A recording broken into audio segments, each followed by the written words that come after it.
And 3, 2, 1. Dang it. I even delayed it because you're always late. I thought maybe me delaying it would work. Is it the connection that makes it late?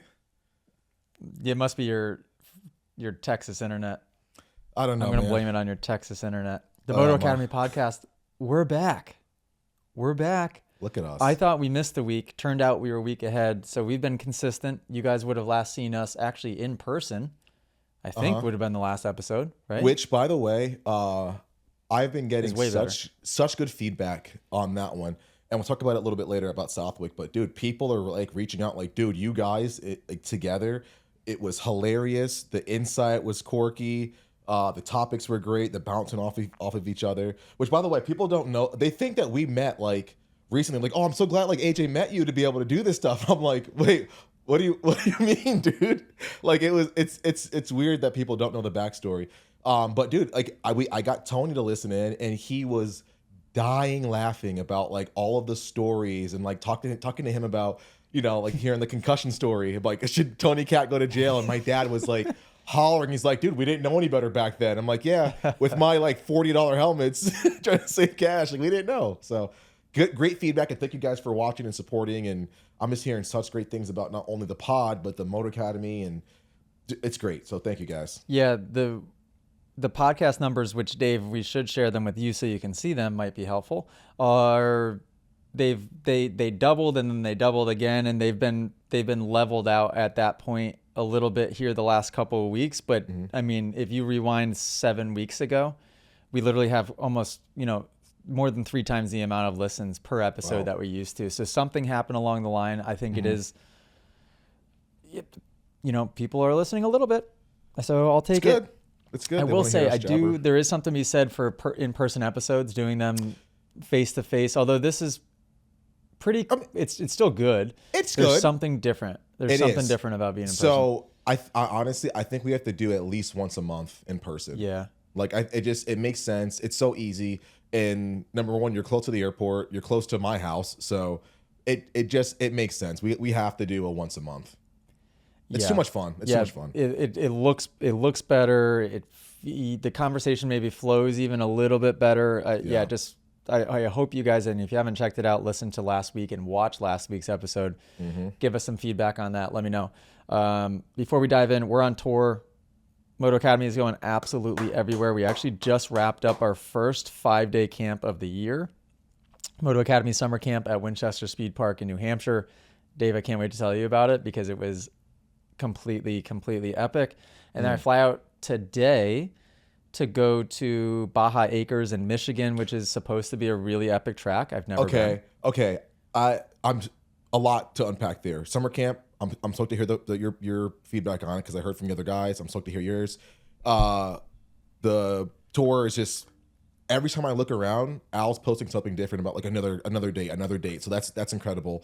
Baja Acres is one track that I feel like is right out of a video game. It looks so freaking cool. However, it looks like I would get arm pump on the gate. Oh. Every time I watch other people ride, I'm like, it looks awesome. The sand, the huge jumps, the rollers, it looks incredible. I would get arm pump pushing my bike from the truck to the gate. Well, I will say that is part of the reason we haven't booked there previous, is that every piece of feedback I would get about it is, ooh, careful, it's a difficult track. So it is, yeah. In my head, I was, we were hitting Martin MX. We had our other, with Super Coupe, we had our Michigan locations, and well, Super Coupe's difficult because it's sand. Martin MX is difficult because it's rutted. Yeah, I'm excited. But the videos that I've seen are also, I believe, from like their big event that they do each year. So the track's just the brawl, super rough. Yeah, the brawl. Yeah. Track super rough, but I'm excited. And yeah, we're going everywhere. We're adding about 4 to 6 new classes per week, which is insane. So shout out to our manager Al, completely killing it. He's been firing on all syllables. And yeah, so if you've gone on the website, maybe 2 weeks ago and you didn't see a class near you, keep checking because we're always putting new places. And the goal is to not only hit, honestly, the goal before was to hit every region. Now the goal is to hit every track. So I just want to be everywhere. Like, I just want to be everywhere.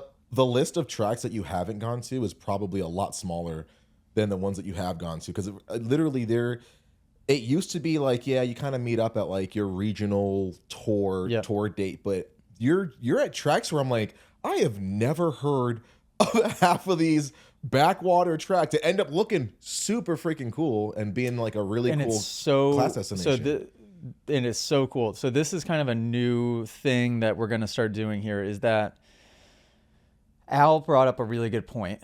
Al books all of our tour dates, and part of his job is building relationships with the track owners, right? I mean, that's his gig. I mean, he's booking these things. His mission is to build relationships with these track owners.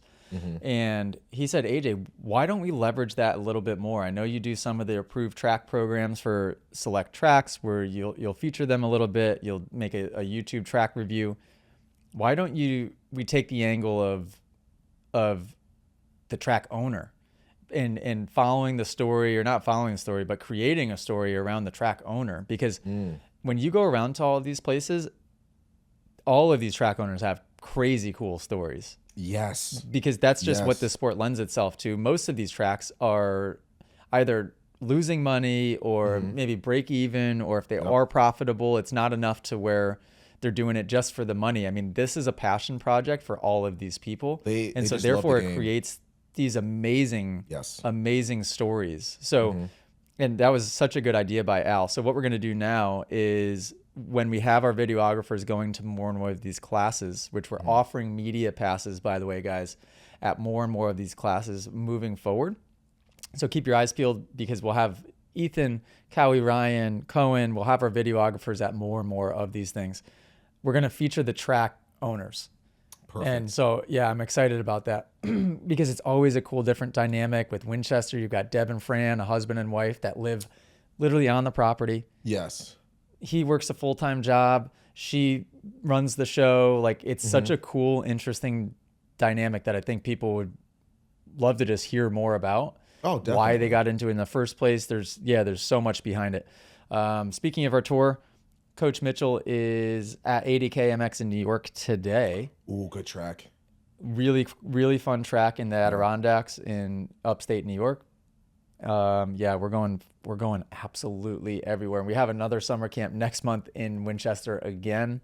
And then in August, we're going to Salt Lake City. So if you live on the West Coast, go to the sign up for the Salt Lake City one. I think there's maybe 8 to 10 spots left. By the time this comes out, maybe there would be 5 to 7 spots left. Don't wait. Go to those things, because Dave, we need to get you to I know leaving the baby for 5 days straight is a difficult thing to do, but even if you came for 3-4 of those days, whatever, you've got to come experience one of these. It is for sure. So cool. It's so special. Just hearing the story. So hearing it from last year, hearing the 2 classes that happened last year, and just seeing just little things like the video breakdown with the group, or the pit of death, or like watching someone's eyes light up when you were like, hey, try it in 3rd gear. Try it, like get off the clutch a little bit, and seeing like the lights, the light switch go off, and seeing those guys like start to understand, like, oh my gosh, I can ride better now, or I got this one challenge taken care of, or, you know, I feel empowered to ride better and more safer and faster and more effective. Like, all that stuff is so freaking cool. And I feel like I miss out. Like, I got FOMO really bad last year. This year, I was like, it looks a little hot the first couple of days, so maybe it's not that big to go. But no, just again, hearing from like, hearing from Scott and the boys and Ethan, and just how much fun it was and how involved everybody was. Yeah, this is one part of the TMA that I gotta do a better job of getting to, and I'm stoked for the people that went. We'll get you. We'll talk, and we'll see if you can't get to maybe the July one or August in Salt Lake. Yeah. So it was 5 days, Monday through Friday. The first 3 days, the first 2 days were 105 degrees. And this is in New Hampshire, by the way. So I don't think anybody there has ever experienced that temperature, really. Yeah. It was next level hot. Wednesday was still low 90s. So I thought we were going to get some reprieve on Wednesday, but it still felt stupidly hot. Yeah. So a lot of the first 3 days, we had to get super creative on how to survive, basically. Yeah. And you're in a valley too. Like, you're surrounded by the most beautiful mountains ever, but you're surrounded by, like, you know, this really hilly, undulating like terrain. So it's like you don't really get a chance to get a good breeze through there either. Like that's one of the tougher parts is like it's kind of encased in, you know, a little bit like buds. So that had to be really tough for you guys too, just essentially baking in a big oven. You could just taste it. It was so humid and stale the first couple of days. And so day one at summer camp, we did an amazing job this year of creating a little bit more of a slower cadence. I think the biggest lesson we learned from our very first summer camp last year at Tomahawk is we came out swinging on Monday. I jam-packed too much stuff into the schedule. And by Tuesday morning, you could just tell by the looks on everyone's faces, like, we overdid it. We overdid it. Yeah. So I tailored the schedule. I dialed it back a little bit for Sunset Ridge last year. And I even dialed it back a little bit from that to this year. And I'm so glad that I did, because it's day one, everybody trying to get acclimated and comfortable. Nerves are usually high for a lot of the riders, which depletes your energy even quicker. And that was something that I think a lot of people experienced maybe for the first time. I'm used to it because I'm used to being a head case in Supercross. And I know what it feels like to have your legs feel like they're at 20% of their normal strength just because you're nervous, or the fact that you can't eat. So then you just get more depleted throughout the day. Yeah. I've had that experience before, but there was 3 or 4 people on Monday that they came up to me, you know, at 2:00, and I could just tell by the looks on their faces. And I just had to give them a kind of a sit down, pull them over to the shade, sat down with them, just listen. Nobody's judging you. If you need to do 1 lap at a time, if you even need to do a half a lap at a time because you're that tired, do what you can. Also, don't overdo it because we have 5 days left. Yeah. So take your time here. And I had to keep reminding them too that them working themselves up and getting nervous, it was just making them tired more quickly. But it's like, yeah, we got through Monday with the heat, the river. I had never, in all of my years of going to Winchester, I had never even seen the river, never mind gone in it. Are you serious? Never even had seen it. Never had gone over there. Gosh. Oh, you know, just too busy winning, you know, the podium's just far away from it. I was just way too busy just eating the competition alive. Just way too busy. And I mean, my dad wouldn't have really, my dad wanted me to kind of stay put in between motos, I feel like, because every time, I remember at Loretta's one time, I rode off on a BMX bike to go explore and build some jumps. So I had a shovel on my handlebars and I rode too close to the person riding the bike next to me. And so the shovel hit him and then I fell and my hand landed on the shovel.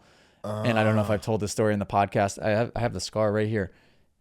Big scar too. I sliced open the whole palm of my hand on this shovel. And this was Monday at Loretta's.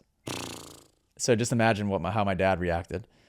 And then I kid you not, we get back from Loretta's, and then it felt like just a few weeks later, we went to Marshfield Fair Supercross, and I was riding a unicycle, and I crashed onto a rock on the unicycle and sliced open my palm. You could see the scar an inch above the other scar on my palm. Yeah, you guys sit down.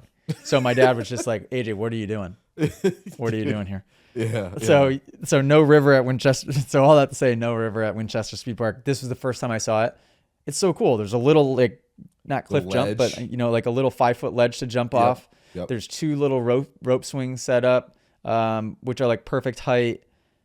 And so what we did is there was a team activity on Tuesday. I think Monday we did the team activity as we were supposed to. Tuesday, I was like, screw it, no dirt bike team activity. We're going in the river.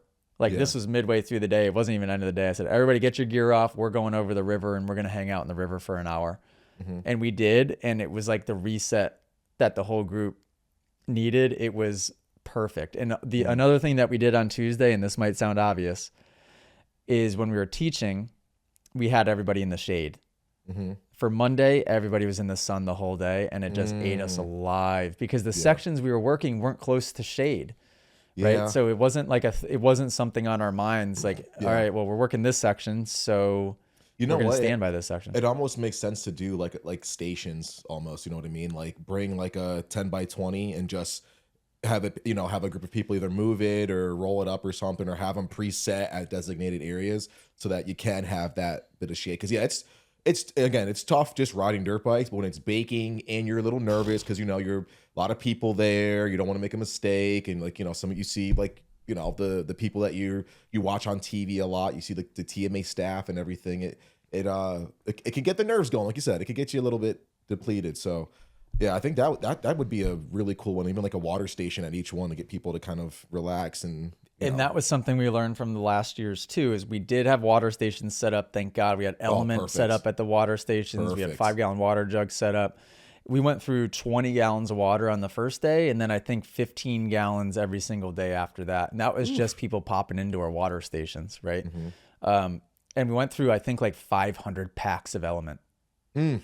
It was insane how much LMNT we went through, and thank God, because that's if we did 500 packs, what's the math there? It's 1,000 milligrams of sodium per pack. What's 500 times 1,000? Don't tell me that's 500,000. You said 500 times 1,000. 1, 2, 3. Yeah, 500,000. That's 500,000. So we went through 500,000 milligrams of sodium for the week, and that's how much we were sweating. 500,000 milligrams of sodium. Shout out LMNT. Go to drinklmnt.com/AJCat330. Try the flavors for free. And guess what? A lot of people were loving the mango chili flavor. So we had some crazy people at class. Really? Yeah, a lot of people. I was like, I always warn people, hey, you monsters drinking that stuff. Geo likes it. There's a handful of people in the app that like it, but not many. Just warning you, be careful. It's a little weird. And yeah, people were loving the mango chili. So. Yeah.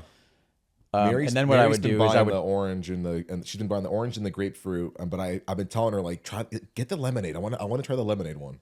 Yeah, we just got a whole fresh restock of the lemonade. Lemonade's super, super good. Orange is awesome though. Grapefruit's amazing. Yep. And then what I would do is on Monday I was mixing into a small cup. I'm talking like this much, so only a few ounces of water, a full pack of the raw unflavored, and it tasted like the saltiest ocean water of all time. Yeah. And I brought it over to one of the girls, Zoe, and I was just like, here, Zoe, I got a good mix of LMNT here. Try it. And she just sprays it everywhere. She's like, what the heck is this? So yeah, we had the hydration station set up. We were all in the sun on day 1. So on day 2, we learned, okay, what we did is, this is tough about Winchester, is when you're on the moto track, there's no trees in the middle. You just have the trees going along the far edges. So we, just went and sat in the tree line way off in the corner. Even if it wasn't that close to the section, I was like, screw it, doesn't matter. And then Cardo Systems was there for Tuesday and Wednesday. Oh, great. They brought a 10x20. So we set up a 10x20 on the Supercross side. So that way over there, when we were doing our section work, everybody could cram under the 10x20 next to the hydration station and get in the shade when the coach was talking. Because that's the tough part, is when you come off from your section work and then you have to take your helmet off and you're already hot because you've stopped getting the breeze. And now you got to sit there in the sun and listen to the instructor talk for 5 minutes. Yeah, that's what was killing people the most. Gotcha. But Tuesday we had Cardo wire up, I think 15 or 20 helmets in green group. So we had our red group, our blue group, and our green groups. The green were kind of like the green, the new people, the trail bikes, the adventure bikes, the beginner riders, the new riders. They were all green group. We wired up all of their helmets with Cardo Systems. Dave, it was hilarious because at one point I'm talking to everybody, right? And I could kind of get their cues. I'm like, all right, everybody shake their head yes if you could hear me. I'm watching all the bikes all over the track just do this as they're riding. It was just so funny. And then I forgot that I was mic'd up. So then I'm trying to get the Cardo headset with the mouthpiece to fit with my boonie hat, and it's like not working. Oh, so yeah. Then I take it off, and then Ethan goes, here, AJ, you got to put a hat on because Allie's going to yell at you for your bald head. Like, just put a hat on. So then the Cardo guy gives me a hat. I'm trying to get it situated. Now I'm talking about my bald spot. And so this is all, keep in mind, there's 20 riders that are just wired up trying to focus on the stand-up one-hand drill, and I'm talking about my bald spot. So they all come off, and they're cracking up, and one of them right away calls me out. They goes, AJ, I just heard you talking about your bald spot, right? And I'm like, you've got to be kidding me. Oh, it's such an AJ thing, dude. That is so funny. They probably got more out of that drill because they were like laughing and just relaxing and just listening to a comedy skit the whole time. Well, it was so cool. So I mean, between that, getting to probably like to see the other side of me just joking around with those guys as they were out there. But then when they would come through, I'm calling out All right, KTM, no numbers. All right, Zoe on the KLX 110. All right, 48 on the Husky. And so they were able to, as they were near each other, look over and watch the person that I'm referencing. So they could kind of get the feedback in real time on themselves, which is super cool. Watch the others around them and see the feedback that they're getting. And also for Green Group, it comes in handy because it's easy for them to get lost out there sometimes. So when we did the track cut, for example, they all got lost and they went out into Ty's section, he had the red group, the fast group at the time. And so I had to quickly, and thank God I had the Cardo on because I wouldn't have been able to get them. I'm like, guys, you're going in the wrong side of the track, loop back off left, get back off. And they all followed instruction, got off the track. At one point, Zoe rides by and I asked what gear she was in, and she flashes me 3 with her throttle hand. And I said, thanks for telling me you're in 3rd gear, go to 4th. I said, also, don't take your throttle hand off. Always, if you're going to take your hand off, always take off your left hand. And so she, as soon as I says it, puts her right hand back on and then throws me a huge thumbs up with her left hand. I'm just like, this is so cool. That's so the great. Fact that we're just doing this in real time. Yeah. So convenient. So convenient. So that was cool. Taylor and Bobby from Cardo were the ones that were there. Taylor lives in, I want to say he's in PA. So he just drove up. Oh, not far. Brought like 20 or 30 units with him, brought the 10x20. So we had their support, which was really cool. Yeah, Dave, dude, you just got to go to one of these things because we had 25 riders in red. So red was the spicy group. They were the fast group. We had blue group, which was some vet riders, slower B class riders, C class riders, 65s, 85s. A lot of them were in B group or blue group. Sorry. And then green group were those beginners. We had 25 riders in that group as well. And these guys just did station circuits the whole week. Then we would tie it in with practice motos. So they get their 20-minute full laps on going around the track. Then they'd break off with Coach Mitchell, Coach Ty, or myself.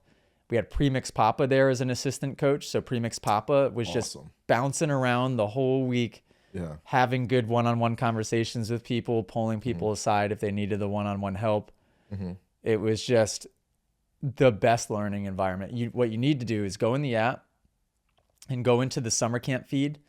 Zoe posted a video either today or yesterday, and it shows her progress from day 1 to day 5. That was my next question. I was going to ask you a couple of them. Tell me about the progress of like all of that. Like, and who do you think had the best progress, and what do you look for in that progress differential from the first day to the last day? Oh my God. We need to post this. Editor's note, go find this video that Zoe posted and just clip a clip from her from day 1 and get a clip from day 5. If you see on day 1, she looks like everything looks different. She's got baggy gear on. She's sitting down on the back of the bike, kind of slouched over, turning the handlebars a bunch with her elbows in. Day 5, no joke, Dave, if you watch this video, people are going to think that this is set up and it's not a real transformation because it seems like it'd be impossible to do in 5 days.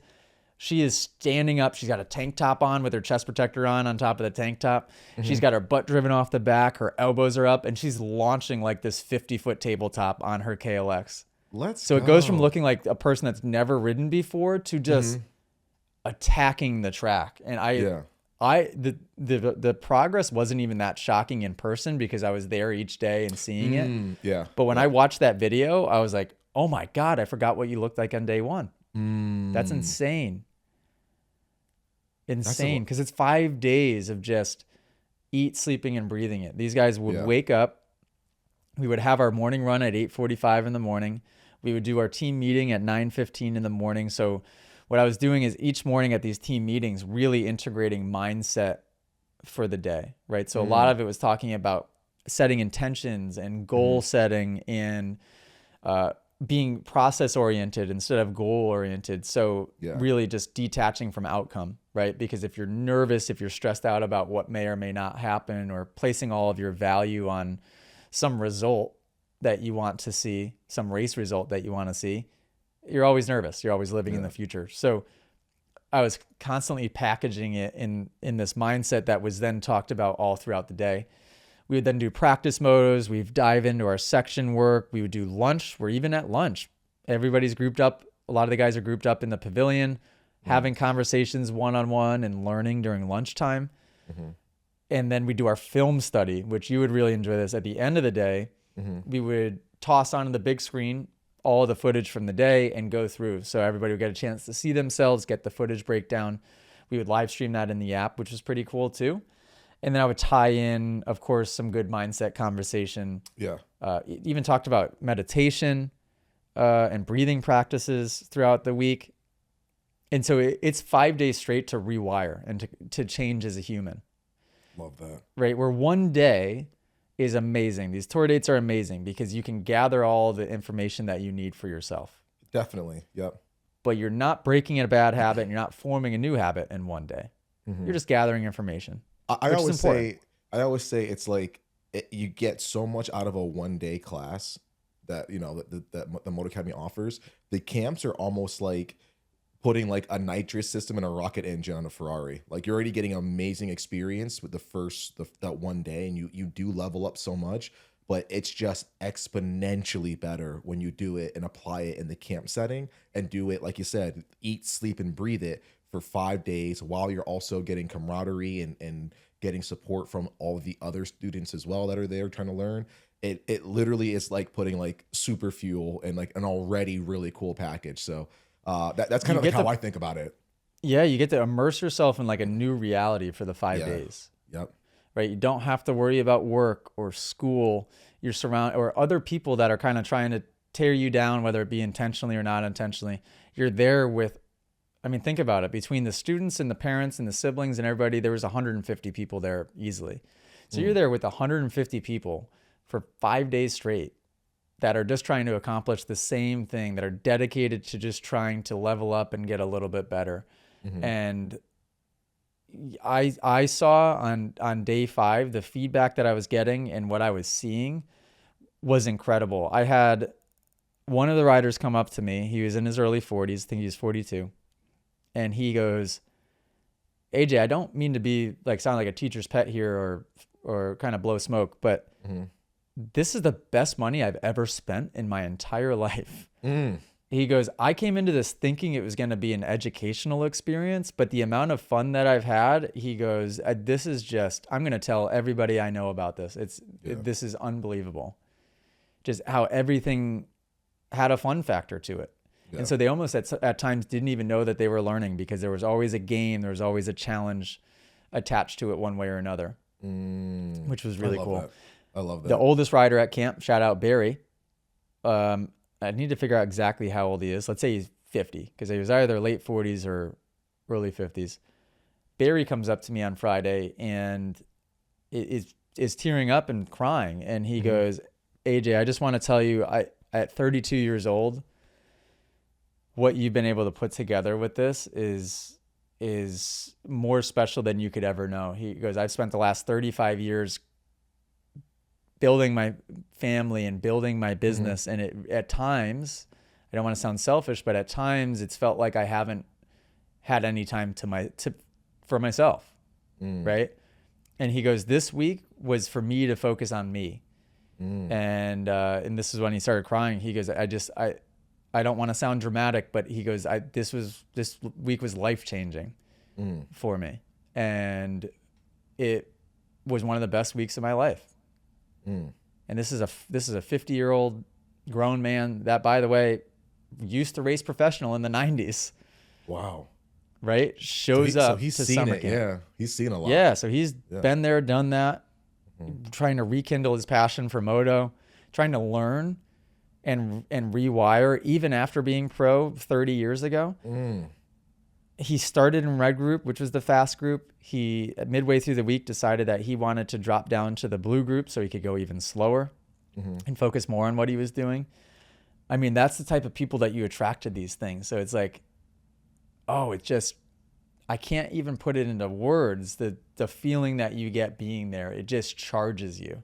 It just charges you. I mean, every night I would leave there and just be wired. I could barely even get to sleep. Yeah, it was epic. It was epic. That's a good So sign. we need to get you to July or August or to one of these coming up. Yeah. Definitely.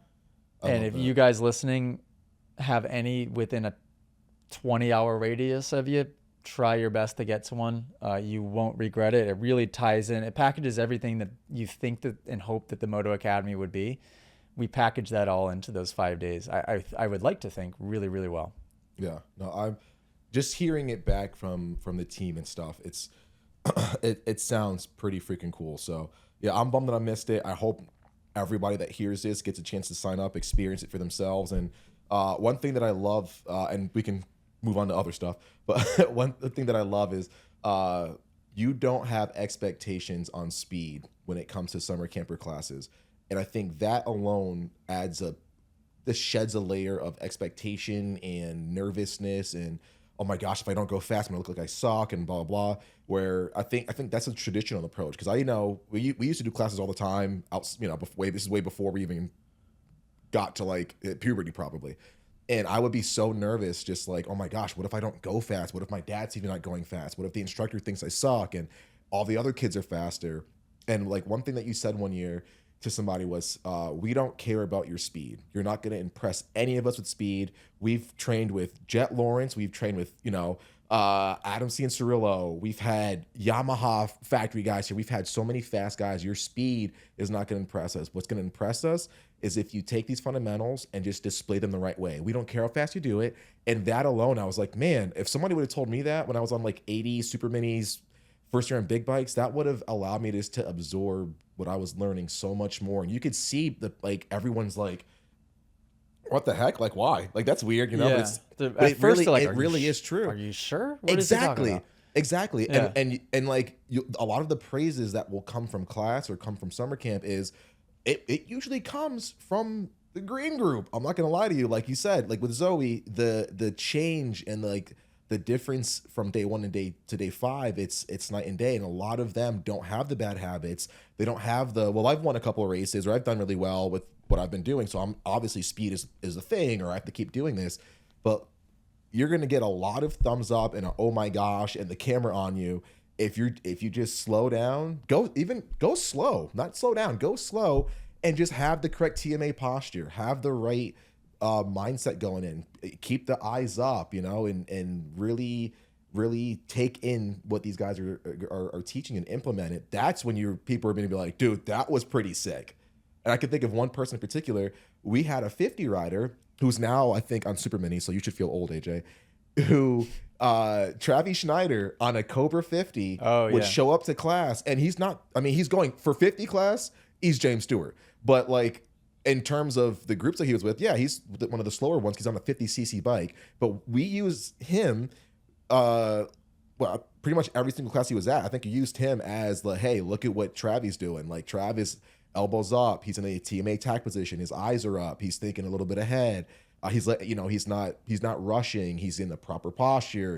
And that is what, like, we were like, holy crap, dude, look at the kid's elbows, look at the knees, look at how, look at where the foot positioning is, balls of the feet, and as opposed to the factory almost level guys that were there scrubbing and jumping stuff, we were more amped on that. So that alone, I think, separates TMA from everybody else, where the fundamental hook is really where we want you to be. Yeah. Well, it's also embodying the fundamentals are what will unlock you being able to ride. And I think just the way that I teach, hopefully, and the way I try to get the mindset conversation through is it can help you embody creativity as opposed to constant competitive drive. And I if we're going to tie this into Southwick talk, I think that's the difference you see between Jett and everybody else is, and I've said this before, okay, Jett is riding the track creatively.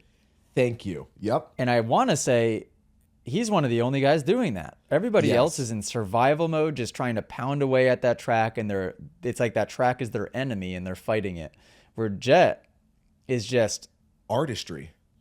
It is like an art form. I mean, he is seeing things that others aren't. It's coming at him slower because he's looking further ahead, and he's standing more, and he's off the brakes earlier, and so it looks that way. He floats. He floats through sections. He sits and accelerates and pops out through things that when I watched him at Southwick, I know I've said this before, but I'm going to like quadruple down on it. Jett is the best person I've ever seen race a dirt bike ever in the history of the sport. Sorry. And I'm not just saying that because I was partnered with Jett. I mean, watch the way that he freaking rides. It is insane how easy he makes going that fast look. Yes. Nobody has ever done it like that. Nobody's ever done it like that. People have had pieces of that. I like that. Yeah, people have had pieces. I like that. I disagree with Jett. I think Jett is one of the best. I think he is like probably top 3 in my opinion.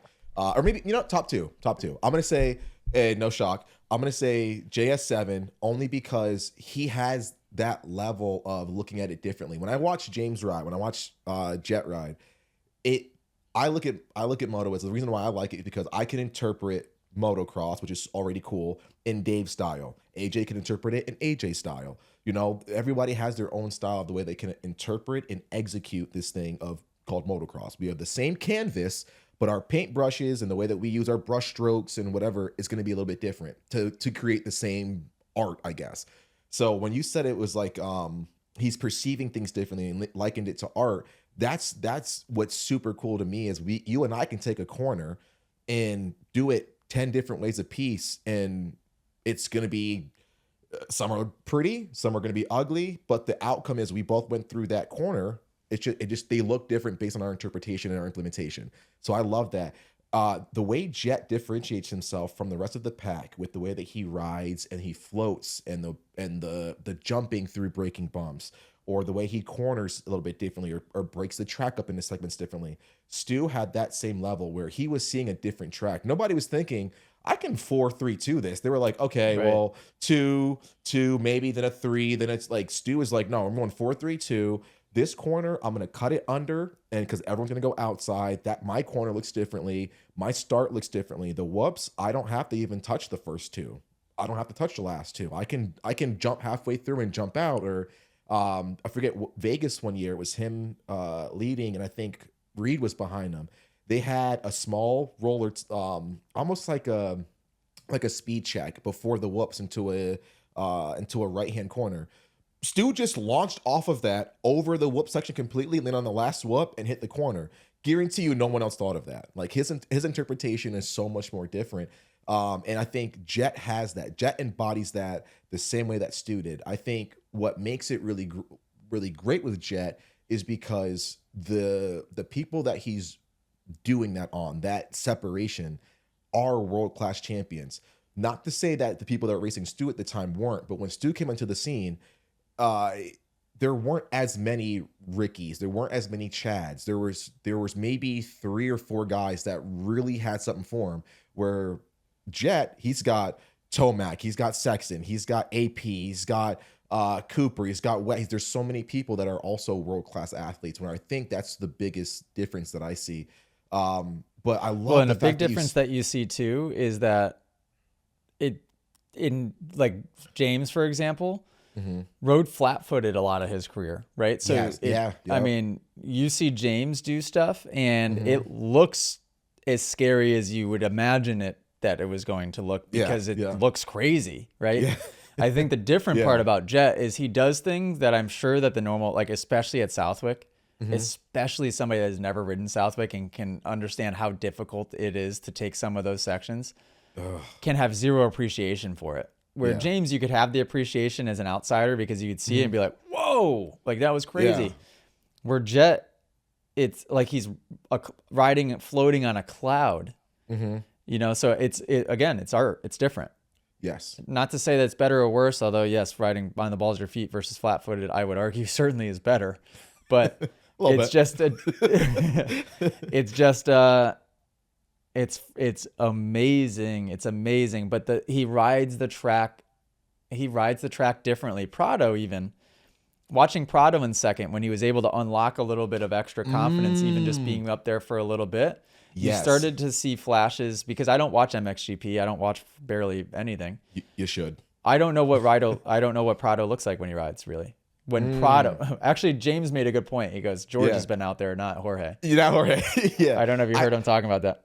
I think when Prado was in his championship run in the GPs, he almost to me looked like Hurlings mixed with a little bit of Jett, because he had a lot of that, like when Hurlings goes fast, it looks like Hurlings going fast. It looks like when James was going fast, it looked like James was going fast. And I'd love to see a comparison of James when he was going all out, and then Jett. When I say all out, I mean like the gaps that they were amassing. I guarantee you, Jett is like, oh, I'm using 60, 70%, where Stu was like, I'm at 120, I'm at 150. Like, like he was, not that he didn't have the talent, but like he didn't ride in the most efficient way possible like Jett does, where he is in the balls of his feet, where he doesn't have to, exert and use as many muscles or something, or it looks like he's going slower almost, But I think, to me, Jorge was a perfect mix of Jett and Hurlings, where he was just fast, but he didn't look like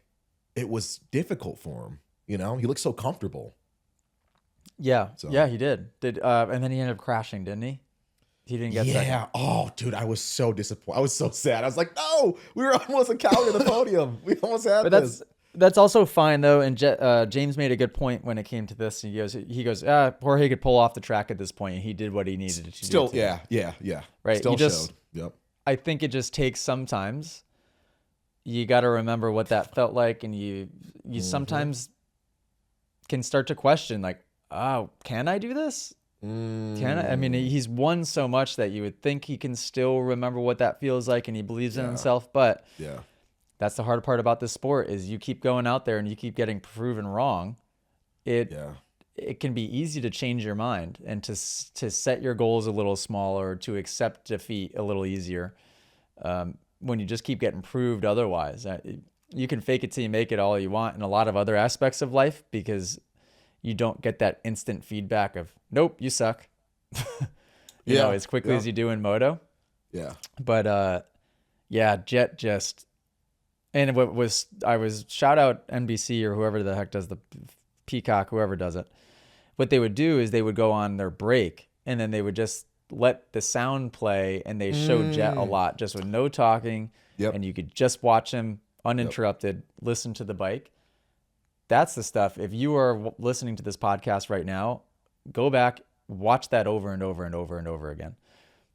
One note that you might notice, and this is worth talking about, is that Jett, especially in the sand, will sit a little bit further back on the seat. He almost sits directly over his feet when he sits down. Mm-hmm. It is Jett's bike setup is what allows him to do that. I would find that you guys, of course, can experiment with that. I think being as neutral as possible is good. But on most of your bikes, you're going to find that you'll need to be further up the seat to get your bike to turn than where Jett is. If you sit over top of your feet, you're probably going to ride up and out of corners. But what it allows Jett to do is it allows him to make a small movement from standing to sitting. It's not as drastic as having to go butt all the way off the back to swinging it all the way up over the front. So it's less energy wasted. It's less movement, so it disrupts the bike a little bit less. Jett was keeping his feet on the pegs a ton, which was awesome. His upper body was completely still and stable. The jumping and the timing of going over bumps. Some of the other guys were trying to wheelie over things and figure that out. But just the way that Jett does it, I think he's just using the clutch and getting that bike to just lighten up all at once. It looks so nice. It looks so nice. I also loved the competition between Deegan and Jett. I don't know if you got being. I don't know. Did you watch the race on TV, or were you just there in person? I'll be honest with you. I saw almost nothing in person when I was there. I came home and I was like, oh, so he got third. Okay. I literally. Oh, so did you watch it back on TV? Yeah, I watched it last night. Yeah. Me and Maeve sat there watching it. Yeah, because I was gonna say in person you can't really see anything. Can't see crap. But really, I like the competition between and the comparison between the 250s and the 450s between Deegan and Jett does remind me a little bit of when Stewart was on 125s, and they would compare Stewart's times all the time to the 250 guys. Yeah. I always remember that being a thing. I would watch the 125s and I would always see like, oh, could he beat their times? Could he get close to it? Yep. Well, we can think about it. No one had ever done that before. The 250 times were never remotely near 125, unless they had like a freak thing where like, oh, the 250 qualifier, like it rained or something, or they had just unbelievable prep for the 125s or whatever. But you didn't have anyone like touching 250 times, or at least the top 250 times. Where Stu, nonstop, I think it was remember Kensworthy, Troy, that track they had in Yeah. Ohio or In whatever. Ohio? Yeah, Stu, I think, would hit 250 times or like be the fastest of the day at that track. And people are like, how is this happening? Like, do we protest? Do we, what's he running? But what we're now, it's like we got a lot of badass dudes out there. So but you could just see that really Deegan was trying to, whatever Jett won by, he was trying to just match it. Jett's lead. Yeah. And he was trying so hard to do it. Like even at maybe it was the first moto, you could tell he was pushing hard all the way through just to try to keep that gap at like 20 seconds. Crazy impressive. But Deegan's the type to where he'll do that and then he'll get off the track. He could be exhausted, but he'd be like, nope, not tired. Not tired at all. Yep. Where I think that he's doing his job, and his job right now, I guess, is to try and create as much, well, it's first of all to win, and then second of all to try and create as much of hype around the rivalry between him and Jett as humanly possible. Exactly. So he's leaning in like crazy. Allie's on TikTok sometimes, and she goes she said that Deegan made fun of like Jett balding or something. Did you hear about this? No, how? Speaking of bald spots, I guess Jett maybe has a bald spot, and Deegan said something about, at least I'm not 21 years old and have a bald spot. Right, so he's like, he's going at Jett. I think Jett did something to the camera, like it was like a TikTok move, and it was he was making flashing fun the of, watch. Yeah, making fun of. He was making fun of Deegan. Yeah. So it's starting to happen. Deegan goes 450 next year or no? 450 outdoors. So he still wants to grab another 250 Supercross title. Got it. Okay. So he would go 450 outdoors. Defend that. Yeah. I mean, yeah, this is where it will be interesting. I'm all about impossible is nothing. I just don't see a reality right now where Deegan can beat Jett. What are your thoughts? I was gonna ask that question. I was like, okay, he's leading up to it. I'll be honest with you. I think Deegan has what it takes to beat Jett. I think once he understands the class, once he understands the 450, riding these tracks on the 450, I think he's talented enough, he's determined enough, and he's stubborn. Like he's stubborn enough, which is great in this scenario, to be able to do it. I think Jett is just too good, and Deegan has too much to get comfortable with. Like, because there's a lot changing, a lot of variables are changing for him. He's got to figure that out and get used to it.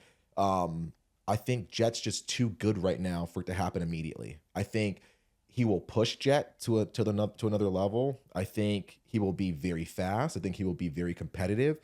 I just think Jett has something. He's got a stronghold on everything right now, to the point where it's not going to happen immediately. I think Jett has a good bit before he has to worry about Deegan taking titles away. Wins away, I'd say it's not out of the realm of possibility for him to get a win in his first year, right?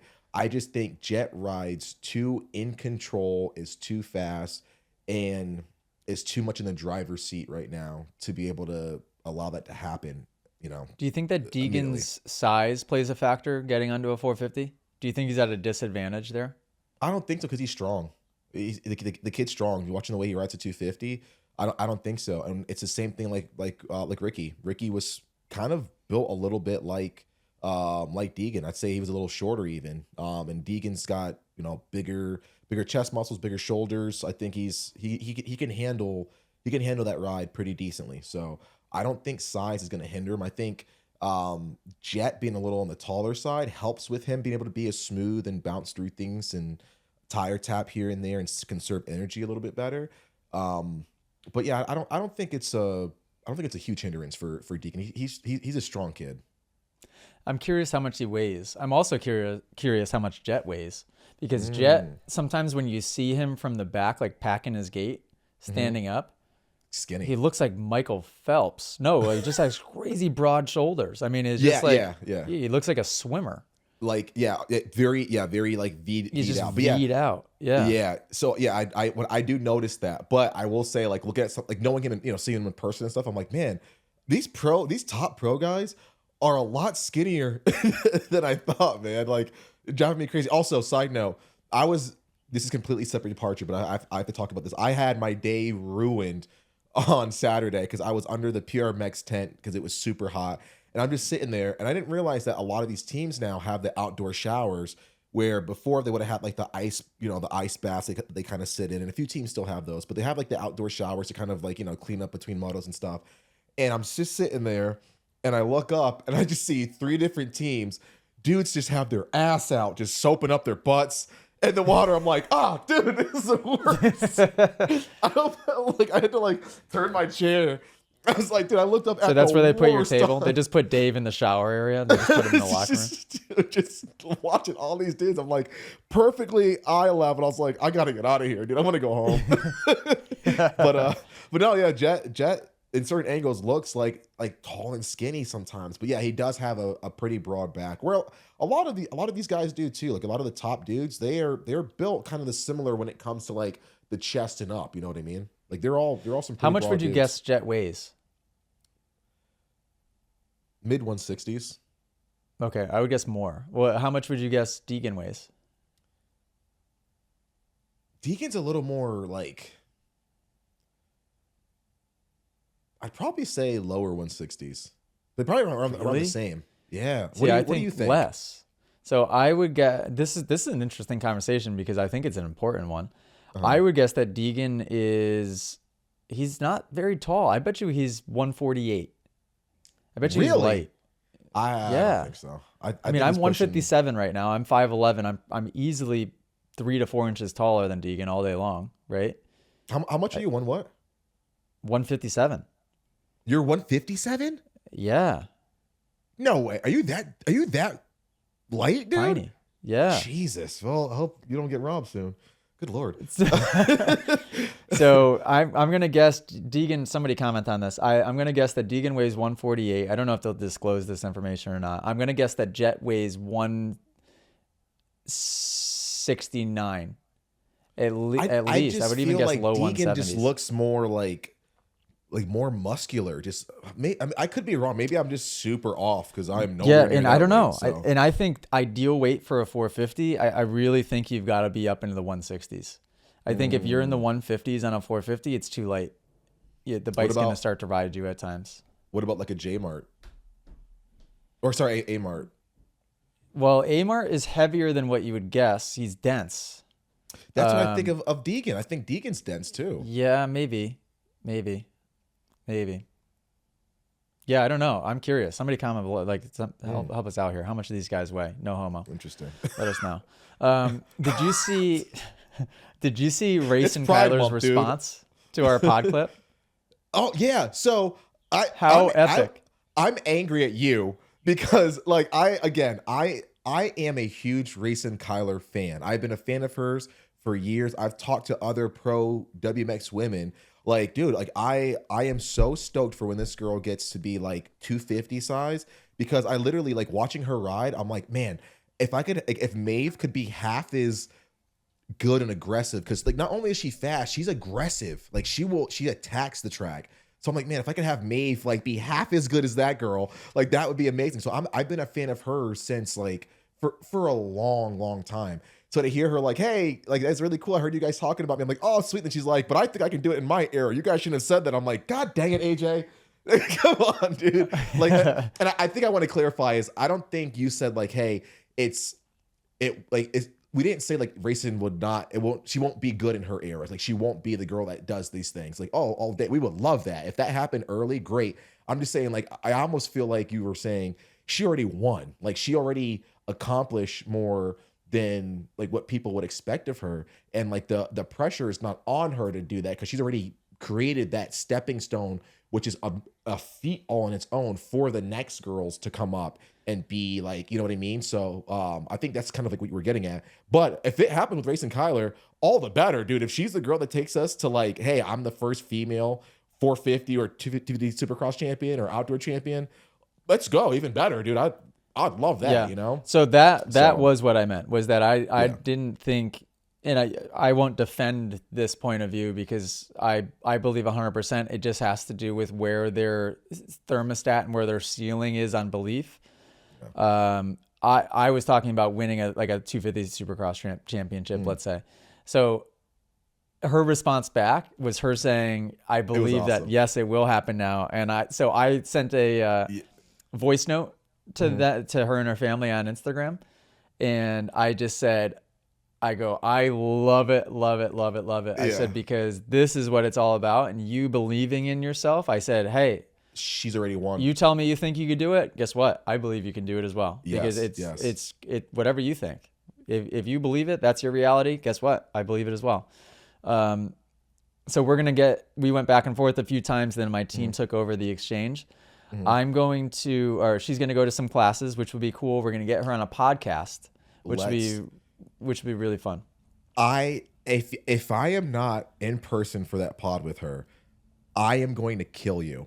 And also, I'm putting it out there. I want a signed Racing Kyler jersey so I can just say, like, when Maeve's older in racing, be like, I met Racing Kyler. You know what I mean? Like, I want Maeve to, like, I want her to, like, to get a picture with Maeve because I feel like to be worth like $1 million one day. But I have to be there for that, dude. I am too much of a fan of hers, and like, I've talked about her with JJ at nauseum, dude, to the point where JJ's probably so sick of me talking about this like little kid on a 65. But I just think watching her ride, dude, it's like, man, it gives me hope for like the WMX. It gives me hope for like a girl that can win at such high levels. And I'm like, yeah, this is the kind of little girl I want my daughter, who can barely walk right now, to look up to, you know, and be like, oh my gosh, Racing Kyler can do it.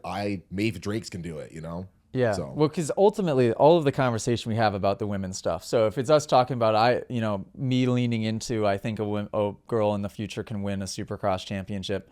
And then some people saying that's not helpful for the women's movement. What is helpful is each individual collectively raising the level of the riding, because the more each girl does that, the more the next girl is going to believe that they can, and the level raises and raises and raises, and when that happens, 1,000%. it creates more of a roadmap for girls to be able to have a career path, whether it be in racing or coaching or in the industry. Period. Yeah. That's the whole point, right? It's for them to be taken seriously in a sport where they're afraid to take themselves seriously because the guys don't take them seriously sometimes, right? Yeah. It was like Kylie Stallings on our live stream where she talked about being afraid to say that she believed a girl could win because Deegan made fun of her one time. Yeah. You know? Which I think it's crazy. It's absolutely crazy. Yeah, and we've seen it, AJ. Like, look at Jessica Patterson. She raised the bar so much. Sarah Whitmore, Ashley Feilich, that created the new era of women's moto where like JJ used to look up to those girls. And now there's little girls looking up to JJ and Kylie and Jamie and and Lala and all these girls. Like they haven't plateaued or they haven't declined. It has been still, and it might be slow because evolution takes time, but it's been a slow, because if you rewind 25 years ago, there wasn't a girl like Jordan Jarvis being able to make the top 40 in an outdoor. Which Jordan has, I'm pretty sure, done multiple times. Multiple times, yeah. So, it's just take a little time. We'll see where that ceiling is. I just believe that it has more to do with self-belief than it does on the just strictly physicality of the guy's stronger than the girl argument. Yeah. But, I loved that response. Loved it because I also loved their angle of they saw that as an opportunity to lean in, drive engagement, and just lean into it, right? Yes. And that was part of what I said in my response too. I said, props to you, mom and dad, and the mom, Julia, responded to me. I think Julia is her name. And I go, props, mom and dad, also for like cultivating just marketing the way that you have, because that also, that speaks more volume sometimes than the race results, depending. I mean, I think it takes a combination of the two for sure, but there's a lot to be said with how you lean into your character. For sure. And we see so many kids that are fast guys that are on 250s and that are team green and doing really well, or they're on Blue Crew or they're on Orange Brigade or whatever, that have these titles and these accolades, but we don't see their personality. We don't get the funny reels. We don't get the hey, I'm riding this new track today and learning this new skill. We don't see that a lot. So the fact that they're thinking about this ahead of time, and she already has a following, she already has the personality, and she's funny on camera, and she's also knocking out these goals and stuff, and the whole family's involved. That's really cool. And they're allowing her to to build that brand almost, you know, like very organic and naturally. It's great. It's by all means, they're doing a phenomenal job. Yeah, super cool. Switching topics to a sad topic, but I do want to mention it because I saw it and I'm not on social media much, but I did happen to see it. Yeah. At Mammoth, Aiden Zing. Is that how you say it? Aiden Zing. Yeah, really. I have no really details. I don't know anything about what happened, but I just heard that he passed away, and I did see that he was a Kawasaki proper Team Green Kawasaki rider. Very fast 16 rider. years old. Yeah. Are there, so just thoughts and prayers to him and his entire family and friends and everybody in his network of people, because it hits different now that I have a kid when you hear that news. I mean, honestly, any injury hits different. Like one of the Picard sisters up here in New England had a really bad TBI, really bad to where she almost died. This was a few weeks ago. And I saw her, her skull was out and she had a helmet on at the last day of Moto Academy summer camp. So she's out of the hospital and they expect a full recovery. But it was her and her sister went with her dad on a Father's Day ride in the woods. And she crashed and they almost lost her. So, and hearing the news of Aiden, and hearing news like that, it just gives me this feeling in the pit of my stomach where I think to myself, why am I have that moment where I'm like, what, am I doing the right thing here? By having my life revolve around dirt bikes, so therefore Millie has no choice but for her life to revolve a little bit around dirt bikes. And yes, she'll have that choice of whether she wants to do it or not, but the more I'm around it, the more the higher the chance is that she rides one, right, in some capacity. And then I'm like, well, is that a negative way to think? Because it can be done safely. That's what we teach here at the Moto Academy, is for it to be done safely. Then where do you draw the line between you can get hurt and die doing anything? Driving a car, or, you know, like there's 1,000,001 ways that you can kill yourself out there. I don't know. It just gives me I get flooded with like mixed feelings. Oh, for sure. When I hear stuff like that. Oh yeah, definitely. And the fact that we all can like place ourselves in that position where, like, you being a dad now, me being a dad now, or just even like our friends, like we care about our friends and families and stuff like that. And, you know, all of our buddies that just, I'm going doing this one race, this one weekend. And then you dread that you get the call, right? Like, or see something or hear something. And it touches you, man. And the fact that it was such a prominent racer in the amateurs, and, you know, I hear great things about the family, and sounds like they had a really good impact on the people that they were around, which is really great. It hits you different, man. It really hits you different now, and it's one of the tougher parts of this sport, which offers us so much. And I talk about it all the time, man. My friends that I get to meet through racing, the experience, the exposure, the opportunities, the house I live in, the lifestyle I'm afforded. This sport has given me so much, and I love it. But that's one of the things that, man, it's like, are we doing the right thing, or are we associated with the right sport? Because this can happen, and it hurts, man. It hits you, and you feel for the people, man, and because it could be any one of us, you know, which is difficult. So our hearts go out to the family and the friends, and they must be going through a tough time, man, and just blessings onto them. And we'll be praying for them for sure. Yeah. And I think, you know, the right way to think of it and to frame it is our job here at Moto Academy, and when you ride a dirt bike, is to do your best to be a calculated individual and to mitigate the risk the best way that you possibly can. As much as you can, And to try and evolve the sport as much as we can to make it as safe as possible in every way. So I don't know how this happened, but there's things that we can do to make it a little bit safer. We can ride a little bit differently so we can make it safer. And I think that because just quitting and just not doing the dangerous thing because it's dangerous, I don't think is the answer, is what I'm trying to get at, right? I think that Jordan Peterson's argument of teaching children to do dangerous things safely is a powerful one, because It's how it'll teach you how to survive in any part of life. Because if you don't have that common sense and you don't have that situational awareness, you're going to get yourself killed crossing the street or something like that. Right. Yeah. It just gives me that feeling in my stomach that I always start to question myself when I see stuff like that. But yeah, thoughts to his family. Don't want to end it on that negative a note, but we are at an hour and 10 minutes, Dave Drakes. I have to get to the airport. Is there anything else, Southwick, that you wanted to talk?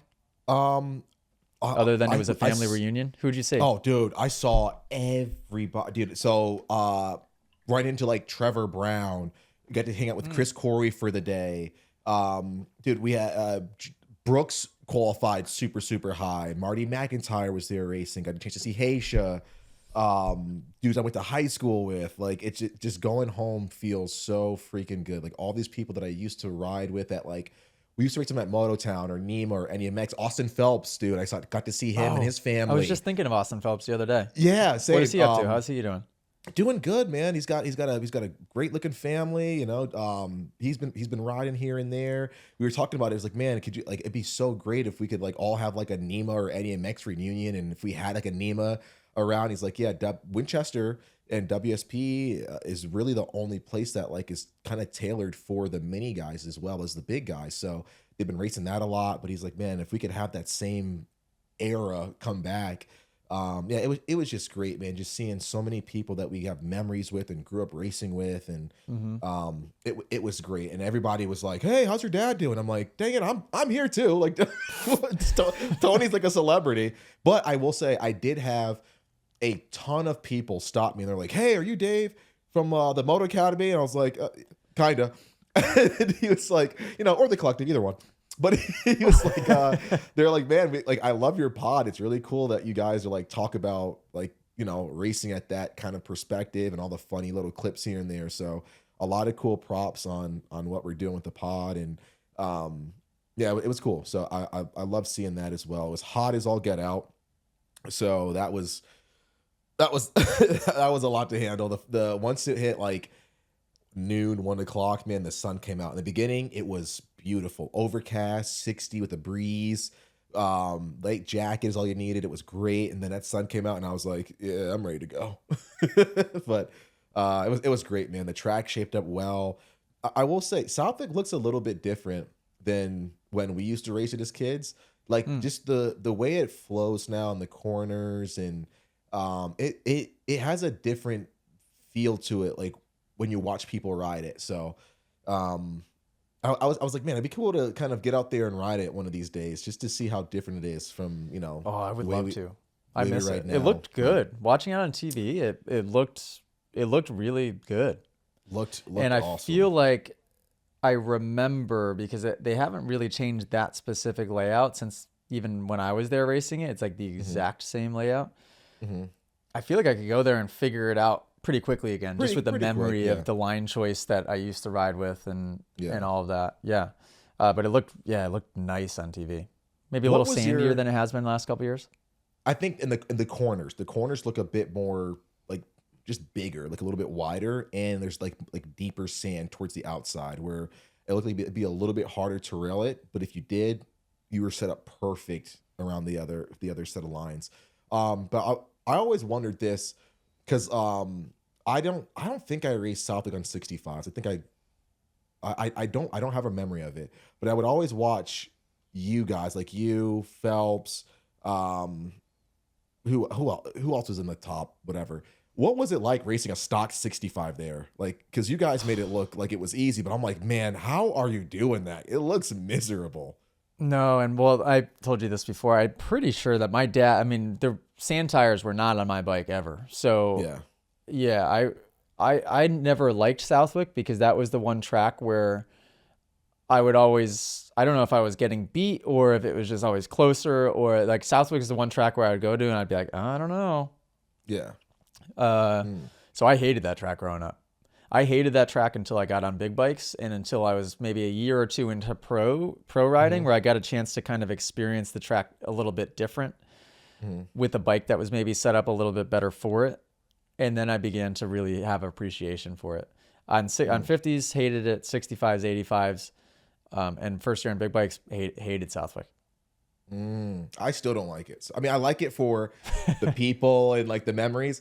I don't like riding it, man. I used to ride it a couple times after school and like during the week. And I got to a point where like I wasn't killing myself. Because remember, I tore my liver there and that crash happened there? Yeah, it was bad. 250B. I feel like we raced 250B in one of the most competitive eras ever. I just remember I never had a break racing that class. But it wasn't like, I think once I hit 450s, it was a little bit better. But still, man, it's like that place it's so difficult to go fast and be consistent and smooth at that track. You can pick one of them. You can't pick all three. At least for me, I feel like I can either be fast but not consistent. I can be smooth, but I'm not, but I'm not fast. I can be consistent, but I'm not fast, or so it's difficult for me, that track. Yeah, it's no joke. Yeah. All right, Dave, I got to run. Thanks for popping on. All right, guys, go check out thecollectivexp.com if you guys want to do fan experience or internship with Dave, and the Moto Academy is obviously super highly involved with that. Go check out the Moto Academy tour. We're going everywhere. Sign up for one of our 5-day camps, which I think we have 8 or 9 or maybe even 10 of those on the website. And thanks for listening, because the podcast, we're leveling up. We're leveling up. #1 podcast in Moto. Toodles.